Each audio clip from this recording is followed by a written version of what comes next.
सभी भक्तों को हरे कृष्णा। कर्मों के बदले कृपा बरसती है। तो आज हम इस स्टोरी में जानेंगे द्रौपदी का ऐसा कौन सा कर्म था जिसके लिए भगवान को उसकी लाज बचाने के लिए आना ही पड़ा। कहते हैं इंसान जैसा कर्म करता है परमात्मा उसे वैसा ही फल देता है। तो चलिए इस स्टोरी को हम शुरू करते हैं।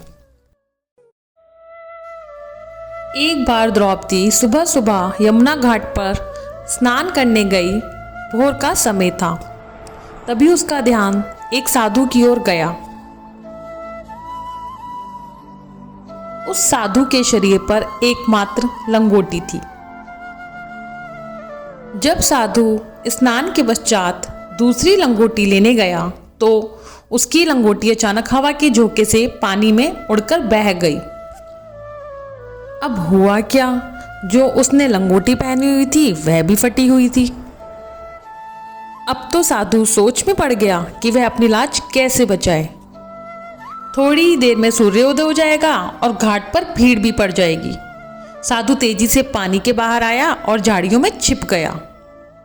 द्रौपदी यह सब दृश्य अपनी आंखों से देख रही थी। द्रौपदी ने जो वस्त्र पहन रखे थे उसमें से कपड़ा फाड़कर साधु के पास गई और बोली, हे तात, मैं आपकी परेशानी समझ गई हूं।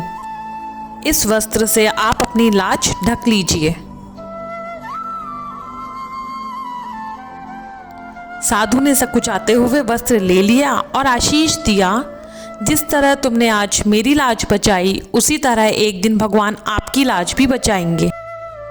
जब सारी सभा में चीरहरण के समय द्रौपदी की करुण पुकार नारद ने भगवान तक पहुंचाई तो भगवान ने कहा, कर्मों के बदले मेरी कृपा बरसती है। क्या कोई पुण्य है द्रौपदी के खाते में? जांचा परखा गया तो उस दिन साधु को दिया वस्त्र दान हिसाब में मिला, जिसका ब्याज भी कई गुना बढ़ गया था।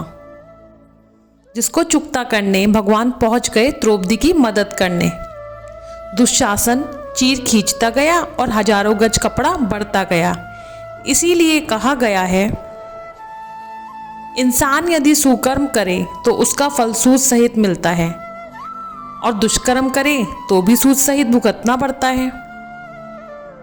तो कर्म बहुत ध्यान से कीजिए, क्योंकि ना किसी की दुआ खाली जाती है और ना किसी की बद्दुआ।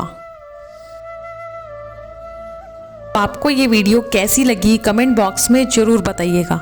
ऐसी ही वीडियोस भजनों के लिए देखते रहिए मेरा कान्हा मेरा लाडला। हरि बोल।